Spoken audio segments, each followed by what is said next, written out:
നമസ്കാരം. എല്ലാ വിദ്യാർത്ഥികൾക്കും സ്റ്റാറ്റിസ്റ്റിക്സിൻ്റെ മറ്റൊരു ക്ലാസ്സിലേക്ക് സ്വാഗതം. ഇന്നത്തെ ടോപ്പിക് +1 സ്റ്റാറ്റിസ്റ്റിക്സിൻ്റെ രണ്ടാമത്തെ ചാപ്റ്ററായ കളക്ഷൻ ഓഫ് ഡേറ്റയാണ്. ഒന്നാമത്തെ ചാപ്റ്ററായ സ്കോപ്പ് ആൻഡ് ഡെവലപ്മെൻറ്റ് ഓഫ് സ്റ്റാറ്റിസ്റ്റിക്സിൻ്റെ കുറച്ചധികം കാര്യങ്ങൾ നിങ്ങൾ കണ്ടു കഴിഞ്ഞു. അതിൽ സ്റ്റാറ്റിസ്റ്റിക്സിൻ്റെ ഡെഫിനിഷന് നിങ്ങൾ പരിചയപ്പെട്ടതാണ്. എന്തായിരുന്നു അത്?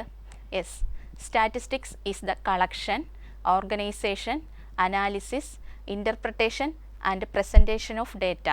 Okay, that is data collection is the first step in any statistical study. ഏതൊരു സ്റ്റാറ്റിസ്റ്റിക്കൽ സ്റ്റഡിയുടെയും ഫസ്റ്റ് സ്റ്റെപ്പാണ് ഡേറ്റ കളക്ഷൻ. അതായത് ഡേറ്റ കളക്ഷന് സ്റ്റാറ്റിസ്റ്റിക്സ് സ്റ്റഡിയിൽ ഒഴിവാക്കാനാവാത്തതും സുപ്രധാനവുമായ ഒരു സ്ഥാനമുണ്ട്. ഇപ്പോൾ ഓൺലൈൻ ക്ലാസ്സിൻ്റെ ടൈമാണല്ലേ. നിങ്ങളിൽ പലർക്കും പുതിയ മൊബൈലോ ലാപ്ടോപ്പോ ആവശ്യമായി വന്നു കാണും. നിങ്ങൾ എങ്ങനെയാണ് ഈ സിറ്റുവേഷനിൽ ഒരു തീരുമാനത്തിൽ എത്തിയിട്ടുണ്ടാവുക? നിങ്ങളുടെ ഫ്രണ്ട്സിൻ്റെ അടുത്തോ റിലേറ്റീവ്സിൻ്റെ അടുത്തോ അഭിപ്രായം ചോദിക്കും. മാത്രവുമല്ല, ഇവരുടെ പ്രൊമോഷൻസോ അഡ്വർടൈസ്മെൻറ്റോ നിങ്ങൾ ശ്രദ്ധിക്കാൻ തുടങ്ങും. നമുക്ക് ഗൂഗിളിൽ സെർച്ച് ചെയ്താലും ഇതിനെക്കുറിച്ചുള്ള കൂടുതൽ അറിവുകൾ കിട്ടും. ഈ സിറ്റുവേഷനിലെല്ലാം നിങ്ങൾ അറിഞ്ഞോ അറിയാതെയോ കടന്നുപോയത് ഡേറ്റ കളക്ഷൻ എന്ന പ്രോസസ്സിലൂടെയാണ്.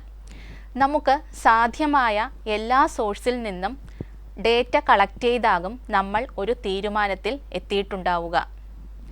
That is data collection is the systematic gathering of data for a particular purpose from different sources. Data എന്നത് ഡാറ്റം എന്ന വാക്കിൻ്റെ പ്ലൂറൽ ഫോമാണ്. ഡേറ്റ എന്നത് വെറുമൊരു ന്യൂമറിക്കൽ വാല്യൂ മാത്രമല്ല. ഏതെങ്കിലും മെഷർമെൻറ്റോ ഔട്ട്പുട്ടോ ഫാക്റ്റോ ഒബ്സർവേഷനോ ഒക്കെ ഡേറ്റയാണ്. Data means any measurement, result, fact, observation which gives information. Data കളക്ഷന് വളരെ അഭികാമ്യമായി സ്വീകരിക്കപ്പെട്ടിട്ടുള്ള ഒരു മാർഗമാണ് സ്റ്റാറ്റിസ്റ്റിക്കൽ സർവേ എന്നത്.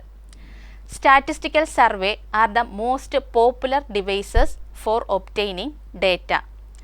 സ്റ്റാറ്റിസ്റ്റിക്കൽ സർവേയെക്കുറിച്ച് പറയുന്നതിന് മുന്നേ ഇതുമായി ബന്ധപ്പെട്ട ചില ടേംസ് നിങ്ങൾ പരിചയപ്പെട്ടിരിക്കണം. അതിലൊന്നാണ് സ്റ്റാറ്റിസ്റ്റിക്കൽ ഇൻവെസ്റ്റിഗേഷൻ. സ്റ്റാറ്റിസ്റ്റിക്കൽ ഇൻവെസ്റ്റിഗേഷൻ എന്നത് വ്യക്തമായി നിർവചിക്കപ്പെട്ട പ്രവർത്തനങ്ങളുടെ അടിസ്ഥാനത്തിൽ നടക്കുന്ന ഒരു സ്റ്റഡിയാണ്. ഡേറ്റയുടെ കളക്ഷൻ, ക്ലാസിഫിക്കേഷൻ, പ്രസൻറ്റേഷൻ, അനാലിസിസ് എന്നീ സ്റ്റെപ്പുകൾ ഉൾപ്പെടുന്നുണ്ട്. Statistical investigation include collection, classification, presentation, analysis and interpretation of data according to a well-defined procedure. ഇത്തരത്തിൽ ഒരു സ്റ്റാറ്റിസ്റ്റിക്കൽ ഇൻവെസ്റ്റിഗേഷൻ നടത്താൻ ഉത്തരവാദിത്തപ്പെട്ട വ്യക്തിയെയാണ് സ്റ്റാറ്റിസ്റ്റിക്കൽ ഇൻവെസ്റ്റിഗേറ്റർ എന്ന് പറയുന്നത്. The person authorized to make statistical investigation is known as investigator. ഒരു statistical സ്റ്റഡിയിൽ എപ്പോഴും problems form ചെയ്യുക, ആ സ്റ്റഡിയുടെ വേരിയസ് സ്റ്റെപ്പുകൾ ഓർഗനൈസ് ചെയ്യുക, ഡേറ്റ കളക്ഷൻ മെത്തേഡ് സജസ്റ്റ് ചെയ്യുക, ഡേറ്റ അനാലിസിസ് പാർട്ട് എങ്ങനെയെന്ന് നോക്കുക, ഔട്ട്പുട്ടിൻ്റെ ഇൻ്റർപ്രിട്ടേഷൻ പറയുക, ഇതെല്ലാം ചെയ്യുന്നത് ഇൻവെസ്റ്റിഗേറ്ററാണ്. ഒരു പ്രത്യേക പഠനത്തിന് വേണ്ടി കളക്ട് ചെയ്യുന്ന ഡേറ്റ മറ്റു പഠനങ്ങൾക്കും നമുക്ക് ഉപയോഗപ്പെടുത്താം. ഇങ്ങനെ പല പഠനത്തിനും ഉപയോഗപ്പെടുത്തുന്ന ഡേറ്റയാണ് നമ്മുടെ സെൻസസ് ഡേറ്റ. അല്ലെങ്കിൽ മറ്റാൾക്കാരെ നിയോഗിച്ച് ഫീൽഡിൽ നിന്നും ഡേറ്റ കളക്ട് ചെയ്യുകയും ചെയ്യാം. ഇങ്ങനെ ഫീൽഡിൽ നിന്നും ഡേറ്റ കളക്ട് ചെയ്യാൻ ഇൻവെസ്റ്റിഗേറ്റർ നിയോഗിക്കുന്ന വ്യക്തികളെയാണ് എന്യൂമറേറ്റർ എന്ന് പറയുന്നത്. Investigators depute some person to collect data from the field. These persons are known as enumerator. ഇൻവെസ്റ്റിഗേറ്റർക്ക് ഒരു സ്റ്റാറ്റിസ്റ്റിക്കൽ സ്റ്റഡിയെക്കുറിച്ച് വ്യക്തമായ ഒരു ധാരണ ഉള്ളതുപോലെ എന്യൂമറേറ്ററിന് ആ സ്റ്റഡിയെക്കുറിച്ച് വ്യക്തമായ ധാരണ ഉണ്ടായിരിക്കണമെന്നില്ല. ഇൻവെസ്റ്റിഗേറ്ററിൻ്റെ നിർദ്ദേശപ്രകാരം ഫീൽഡിൽ നിന്നും ഡേറ്റ കളക്ട് ചെയ്യുക എന്ന ഒരു ഡ്യൂട്ടിയാണ് എന്യൂമറേറ്റർക്കുള്ളത്. എന്യൂമറേറ്റർമാരെ ട്രെയിൻ ചെയ്യിപ്പിക്കുക, അവരെ സൂപ്പർവൈസ് ചെയ്യുക തുടങ്ങിയ ഡ്യൂട്ടികൾ ഒരു ഇൻവെസ്റ്റിഗേറ്ററിൽ നിക്ഷിപ്തമാണ്. ഇത്തരത്തിൽ എന്യൂമറേറ്റർ ഡേറ്റ കളക്ട് ചെയ്യുന്ന ആ പ്രോസസ്സിനെയാണ് എന്യൂമറേഷൻ എന്ന് പറയുന്നത്. The process of collecting data by the enumerators are known as enumeration. അടുത്തതായി പോപ്പുലേഷൻ ആൻഡ് സാമ്പിൾ എന്നീ ടേമുകൾ എന്താണെന്ന് നോക്കാം. ഒരു ടീച്ചർ താൻ പഠിപ്പിച്ച ഒരു ടോപ്പിക്ക് കുട്ടികൾക്ക് എത്രത്തോളം മനസ്സിലായി എന്ന് നോക്കുന്നതിന് വേണ്ടി ഒരു ടെസ്റ്റ് നടത്താൻ തീരുമാനിക്കുന്നു. സമയക്കുറവ് കാരണം ടീച്ചർ കുറച്ച് കുട്ടികളെ മാത്രം സെലക്ട് ചെയ്ത് ക്വസ്റ്റ്യൻ ചോദിക്കുന്നു. ഇവിടെ ടീച്ചർ ക്വസ്റ്റ്യൻ ചോദിക്കാനായി തിരഞ്ഞെടുത്ത ആ കുറച്ച് കുട്ടികളെയാണ് സാമ്പിൾ എന്ന് പറയുന്നത്. Sample is the representative part of the population. ആ സമയം ആ ക്ലാസ്സിലെ മുഴുവൻ കുട്ടികളെയാണ് പോപ്പുലേഷൻ എന്ന് പറയുന്നത്. Population consist of all elements, characteristic or object whose characteristic are being studied. നമ്മൾ സ്റ്റഡി ചെയ്യാൻ ഉദ്ദേശിക്കുന്ന മൊത്തം ആൾക്കാരുടെ ഗ്രൂപ്പാണ് പോപ്പുലേഷൻ എന്നത്. ഒരു ക്ലാസ്സിൽ ആവറേജ്, എബോവ് ആവറേജ്, ബിലോ ആവറേജിൽ ഉൾപ്പെടുന്ന കുട്ടികൾ ഉണ്ടാകാം. ടീച്ചർ ക്വസ്റ്റ്യൻ ചോദിക്കാനായി കുറച്ച് കുട്ടികളെ സെലക്ട് ചെയ്യുമ്പോൾ ഈ എല്ലാ ഗ്രൂപ്പിൽ നിന്നുള്ള കുട്ടികളും അതിൽ ഉൾപ്പെട്ടിരിക്കണം. എങ്കിൽ മാത്രമേ ടീച്ചറിൻ്റെ സെലക്ഷൻ പ്രോസസ്സ് അല്ലെങ്കിൽ അസസ്മെൻറ്റ് ടെസ്റ്റ് കറക്റ്റാണ് എന്ന് നമുക്ക് പറയാൻ പറ്റൂ. ഇവിടെ ടീച്ചർ ഒരു വിദ്യാർത്ഥിക്കും ഒരു പ്രത്യേക പ്രിഫറൻസ് നൽകാതെയാണ് അവരെ സെലക്ട് ചെയ്യുന്നത്. ഇങ്ങനെ പോപ്പുലേഷനിൽ നിന്നും സാമ്പിൾ സെലക്ട് ചെയ്യുന്ന മെത്തേഡിനെയാണ് സാമ്പിൾ സർവേ എന്ന് പറയുന്നത്.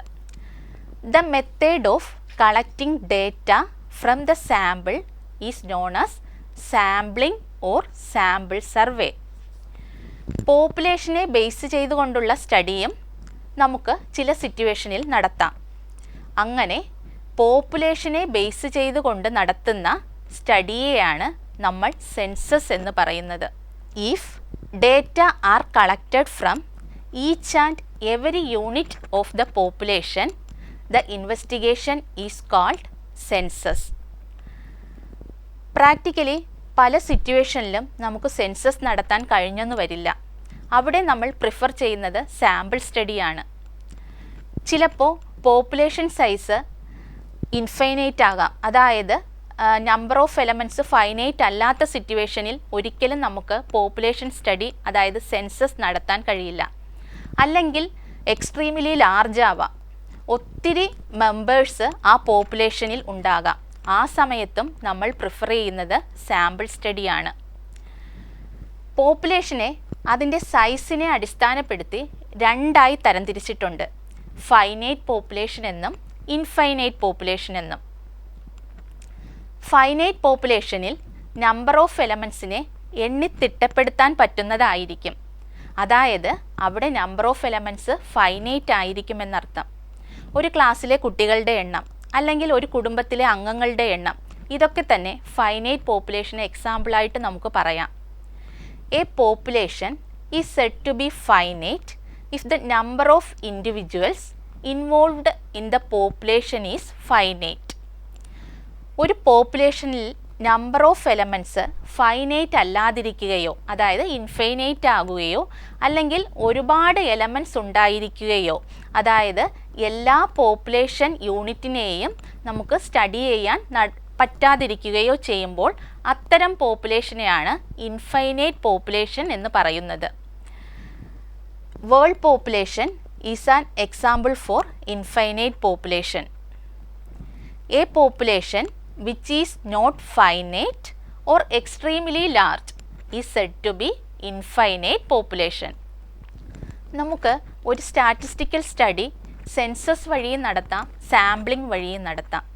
സെൻസസ് നടത്തുന്നത് പോപ്പുലേഷനെ ബേസ് ചെയ്തും അതേസമയം സാമ്പിളിംഗ് നടത്തുന്നത് സാമ്പിളിനെ ബേസ് ചെയ്തുമാണ്. ഇങ്ങനെ നടത്തുന്ന സ്റ്റഡിയെയാണ് സ്റ്റാറ്റിസ്റ്റിക്കൽ സർവേ എന്ന് പറയുന്നത്.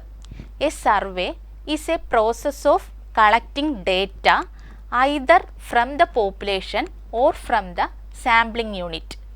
The statistical survey may be either by census method or by sampling method. Next topic, variables. Variables എന്ന് പറഞ്ഞാൽ എന്താണെന്ന് നിങ്ങൾക്കെല്ലാം അറിയാം. പേര് സൂചിപ്പിക്കുന്നത് പോലെ തന്നെ അതിൻ്റെ വാല്യൂ ചേഞ്ച് ചെയ്തുകൊണ്ടിരിക്കും അല്ലെങ്കിൽ മാറിക്കൊണ്ടിരിക്കും. The factor which can vary from one object to another are called variables. For example age, mark, intelligence, eye colour, blood pressure എന്ത് വേണോ നമുക്ക് വേരിയബിൾസിന് എക്സാമ്പിളായി ഇങ്ങനെ പറയാവുന്നതാണ്. ഈ വേരിയബിൾസിൽ ചിലതിൻ്റെ വാല്യൂ നമുക്ക് ന്യൂമറിക്കലി മെഷർ ചെയ്യാൻ സാധിക്കില്ല. അത്തരം വേരിയബിൾസിനെ ക്വാളിറ്റേറ്റീവ് വേരിയബിൾസ് അല്ലെങ്കിൽ ആട്രിബ്യൂട്ട് എന്ന് പറയുന്നു. For example eye colour, intelligence ഇതൊക്കെ ക്വാളിറ്റേറ്റീവ് വേരിയബിൾസിന് എക്സാമ്പിളായി പറയാവുന്നതാണ്. The variables which cannot be numerically measured are called qualitative variables or attribute. These variables are identified by its presence or identified with different categories of the factor. പക്ഷേ height, weight, blood pressure, mark ഇതെല്ലാം തന്നെ നമുക്ക് numerically measure ചെയ്യാൻ സാധിക്കും. ഇത്തരം വേരിയബിൾസിനെയാണ് quantitative variables എന്ന് പറയുന്നത്. The variables that can be numerically measured are called quantitative variables. These variables consist of numerical values. Quantitative variables എടുക്കുന്ന വാല്യൂസിനെ അടിസ്ഥാനപ്പെടുത്തി ഇത്തരം വേരിയബിൾസിനെ രണ്ടായി തരംതിരിച്ചിട്ടുണ്ട്. ഡിസ്ക്രീറ്റ് വേരിയബിൾസ് എന്നും കണ്ടിന്യൂസ് വേരിയബിൾസ് എന്നും. ഡിസ്ക്രീറ്റ് വേരിയബിൾസ് ചില പ്രത്യേക വിലകൾ മാത്രമേ എടുക്കുകയുള്ളൂ. ഫോർ എക്സാമ്പിൾ 0, 1, 2, 3 എന്നിങ്ങനെയായിരിക്കും അതിൻ്റെ വാല്യൂസ്. ഇതിന് എക്സാമ്പിളായി നമുക്ക് ഒരു കുടുംബത്തിലെ അംഗങ്ങളുടെ എണ്ണം പറയാവുന്നതാണ്, അല്ലെങ്കിൽ ഒരു ക്ലാസ്സിലെ കുട്ടികളുടെ എണ്ണം, അല്ലെങ്കിൽ ഒരു പഞ്ചായത്തിലെ വീടുകളുടെ എണ്ണം. ഇതൊക്കെ തന്നെ ഇതിന് എക്സാമ്പിളായിട്ട് പറയാം. ഡിസ്ക്രീറ്റ് വേരിയബിൾസിൻ്റെ അടുത്തടുത്ത വിലകൾ തമ്മിൽ ഒരു ബ്രേക്ക് ഉണ്ടായിരിക്കും, അല്ലെങ്കിൽ 1.2, 0.5, 0.3 എന്നിങ്ങനെയുള്ള വാല്യൂസ് ഡിസ്ക്രീറ്റ് വേരിയബിൾസ് എടുക്കില്ല. If the variables take specific values only, then it is called discrete variable. ഒരു കണ്ടിന്യൂസ് വേരിയബിളിന് അതേസമയം ഏത് വിലയും സ്വീകരിക്കാൻ പറ്റും. 1.5 എന്നോ 0.2 എന്നോ അങ്ങനെ ഏത് വാല്യൂയും കണ്ടിന്യൂസ് വേരിയബിൾ സ്വീകരിക്കും. A continuous variable takes any value within A defined range of values. Between any two values of A continuous variable and an indefinitely large number of variables can occur. Example height, weight, time ഇതൊക്കെ. Next portion levels of measurement. Data analysis വളരെ important ആയിട്ടുള്ള ഒരു റോളാണ് level of മെഷർമെൻറ്റിനുള്ളത്. Level of measurement ഉപയോഗിച്ച് നമ്മൾ qualitative വേരിയബിൾസിനെ quantitative value assign ചെയ്യുകയാണ് ചെയ്യുന്നത്. എസ് സ്റ്റീവൻസ് എന്ന സ്റ്റാറ്റിസ്റ്റിഷ്യൻ ഡേറ്റയെ ലെവൽ ഓഫ് മെഷർമെൻറ്റിൻ്റെ അടിസ്ഥാനത്തിൽ നോമിനൽ, ഓർഡിനൽ, കാർഡിനൽ ഡേറ്റ എന്നിങ്ങനെ തരംതിരിച്ചിട്ടുണ്ട്. നോമിനൽ ഡേറ്റ ആ പേര് സൂചിപ്പിക്കുന്നത് പോലെ തന്നെ നെയിമുമായിട്ട് ബന്ധപ്പെട്ട് വരുന്നതാണ്. നോമിനൽ ഡേറ്റ അതിൻ്റെ ഓർഡറിനോ അല്ലെങ്കിൽ അതിൻ്റെ ഡിസ്റ്റൻസിനോ ഒന്നും ഒരു പ്രാധാന്യവും നൽകുന്നില്ല. ഫോർ എക്സാമ്പിൾ ഫുട്ബോൾ പ്ലെയേഴ്സിന് നമ്മൾ 1, 2, 3, 4 എന്ന് നമ്പർ കൊടുക്കാറുണ്ട്. അങ്ങനെ നമ്പർ കൊടുക്കുന്നത് കൊണ്ട് തേർഡ് നമ്പർ കിട്ടിയ ഒരാൾ ഫസ്റ്റ് നമ്പറിനേക്കാളും ലോ ലെവലാണെന്നോ അല്ലെങ്കിൽ 1 കിട്ടിയ ആൾ ഫോർത്ത് ആളിനേക്കാളും ഹൈ ആണെന്നോ അവിടെ ഒരു പ്രാധാന്യവുമില്ല. ജസ്റ്റ് ആ പേരിനെ സൂചിപ്പിക്കാൻ വേണ്ടി മാത്രമാണ് നമ്മൾ നോമിനൽ ഡേറ്റ ഉപയോഗിക്കുന്നത്. മറ്റൊരു എക്സാമ്പിൾ നോക്കാം. കേരളത്തിലെ ജില്ലകളും നമുക്കിങ്ങനെ നമ്പർ ചെയ്യാം. തിരുവനന്തപുരത്തിന് 1, കൊല്ലം 2 ഇങ്ങനെ നമ്പർ ചെയ്യുന്നത് കൊണ്ട് ആ ജില്ലകൾക്ക് ആ നമ്പരുമായിട്ട് പ്രത്യേക പ്രിഫറൻസ് വരുന്നില്ല. Nominal scale of measurement is used to name category such as gender, nation etcetera. Next ordinal data. Ordinal data അവിടെ ഓർഡറിന് ഒരു ഇമ്പോർട്ടൻസ് ഉണ്ട്. For example rank. നമ്മൾ ഒരു ക്ലാസ്സിലെ കുട്ടികളെ റാങ്ക് ചെയ്യുമ്പോൾ ഫസ്റ്റ് റാങ്ക്, സെക്കൻഡ് റാങ്ക് അവിടെ ആ ഓർഡറിന് ഇമ്പോർട്ടൻസ് ഉണ്ട്. തീർച്ചയായും ഫസ്റ്റ് റാങ്കിലുള്ള കുട്ടി സെക്കൻഡ് റാങ്കിലുള്ള കുട്ടിയേക്കാളും മുന്നിലാണെന്ന് നമുക്കറിയാം. അത്തരം ഡേറ്റയെയാണ് ഓർഡിനൽ ഡേറ്റ എന്ന് പറയുന്നത്. Last cardinal data. The data regarding a quantitative variable is called cardinal data. Example height, mark ഇതൊക്കെ കാർഡിനൽ ഡേറ്റയിൽ ഉൾപ്പെടുന്നതാണ്. Next type of data. Data collect ചെയ്യുന്ന രീതിയുടെ അടിസ്ഥാനത്തിൽ ഡേറ്റയെ പ്രൈമറി ഡേറ്റ എന്നും സെക്കൻഡറി ഡേറ്റ എന്നും രണ്ടായി തരംതിരിക്കാം. പ്രൈമറി ഡേറ്റ ഒരു പ്രത്യേക പർപ്പസിന് വേണ്ടി ഇൻവെസ്റ്റിഗേറ്റർ കളക്ട് ചെയ്യുന്നതാണ്.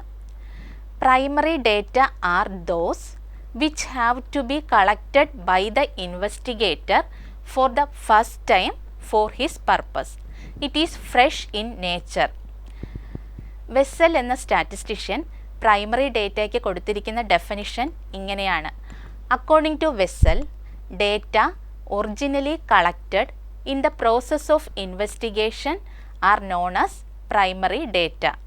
Primary data is collected by appropriate survey technique. Next, secondary data. Data obtained from existing sources which may be published or unpublished is called secondary data. മുന്നേ നടത്തിയ ഒരു സ്റ്റഡിയിൽ കളക്ട് ചെയ്ത data നമ്മൾ മറ്റൊരു പഠനത്തിന് വേണ്ടി ഉപയോഗിക്കുകയാണെങ്കിൽ അത്തരം ഡേറ്റയെ സെക്കൻഡറി ഡേറ്റ എന്ന് പറയാം. Secondary data are collected by some other persons and are being used now at second hand. രണ്ടാമത് മറ്റൊരു പഠനത്തിന് ഉപയോഗപ്പെടുത്തുന്നതാണ് സെക്കൻഡറി ഡേറ്റ. നെക്സ്റ്റ്, പ്രൈമറി ഡേറ്റയും സെക്കൻഡറി ഡേറ്റയും തമ്മിലുള്ള ഒരു കമ്പാരിസൺ നമുക്ക് നോക്കാം. Primary data is original in nature. Primary data ഒരു പഠനത്തിന് നമ്മൾ ആദ്യമായി കളക്ട് ചെയ്യുന്നതാണ്. അതുകൊണ്ട് തന്നെ അതിനെ ഒറിജിനൽ ഇൻ നേച്ചർ എന്ന് പറയാം. But secondary data are not original in nature. Primary datas are in the form of raw materials but secondary datas are the finished product. മറ്റൊരു പഠനത്തിന് ഉപയോഗിച്ച ഡേറ്റയാണ് സെക്കൻഡറി ഡേറ്റ. അതുകൊണ്ട് തന്നെ അതൊരു ഫിനിഷ്ഡ് പ്രോഡക്റ്റ് ആയിരിക്കും. പ്രൈമറി ഡേറ്റ കളക്ഷന് നമുക്ക് ഒരുപാട് സമയം വേണം, അതുപോലെ തന്നെ പണം വേണം, പിന്നെ ട്രെയിൻഡ് പേഴ്സൺസ് ആൾക്കാർ വേണം, ടൈം കൂടുതൽ വേണം. Primary data collection involves more time, money, trained persons etcetera. But in the case of secondary data, less time is involved and less manpower also. Primary data collection trained personsന്റെ ആവശ്യമുണ്ട്. Trained persons are involved in primary data collection. Secondary ഡേറ്റയുടെ സ്ഥാനത്ത് investigator careful ആയിരുന്നാൽ മതി. അതായത് മറ്റൊരു പഠനത്തിന് ഉപയോഗിച്ച data നമുക്ക് ഇവിടെ ഉപയോഗിക്കാൻ പറ്റുമോ എന്നുള്ള കാര്യം ഇൻവെസ്റ്റിഗേറ്റർ അറിഞ്ഞിരിക്കണം. Investigator must be careful four selecting A secondary data. Primary data after use become secondary data. ഒരിക്കൽ എടുത്ത പ്രൈമറി ഡേറ്റ മറ്റൊരു ആവശ്യത്തിന് ഉപയോഗിക്കുമ്പോൾ അത് സെക്കൻഡറി ഡേറ്റ ആകുന്നു. Primary data after use become secondary data. Primary data ഒരു പ്രത്യേക പഠനത്തിനായി ഫസ്റ്റ് ടൈം കളക്ട് ചെയ്യുന്നതാണ്. അത് കഴിഞ്ഞാൽ അത് സെക്കൻഡറി ഡേറ്റയാകും. But secondary data cannot be convert into a primary data. Secondary ഡേറ്റയെ പ്രൈമറി ഡേറ്റയായി കൺവേർട്ട് ചെയ്യാൻ സാധിക്കില്ല. ഇത്രയുമാണ് പ്രൈമറി ഡേറ്റയുടെയും സെക്കൻഡറി ഡേറ്റയും കമ്പാരിസൺ ആയിട്ട് പറയുന്നത്.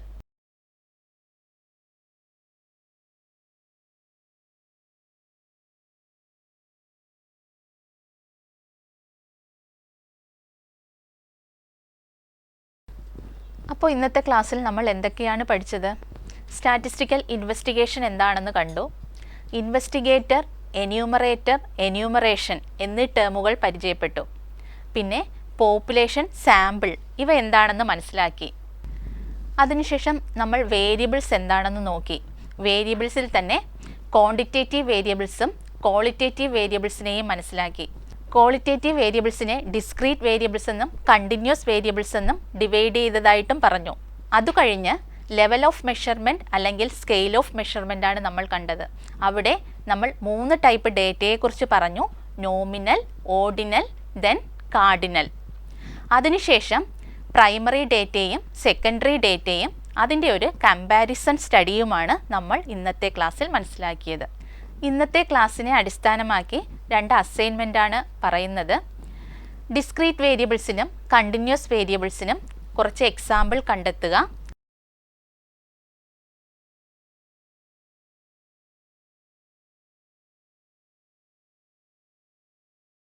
അതുപോലെ തന്നെ nominal data, ordinal data, cardinal data ഇവയ്ക്കും കുറച്ച് എക്സാമ്പിൾ കണ്ടെത്തി നിങ്ങളുടെ നോട്ട്ബുക്കിൽ എഴുതുക.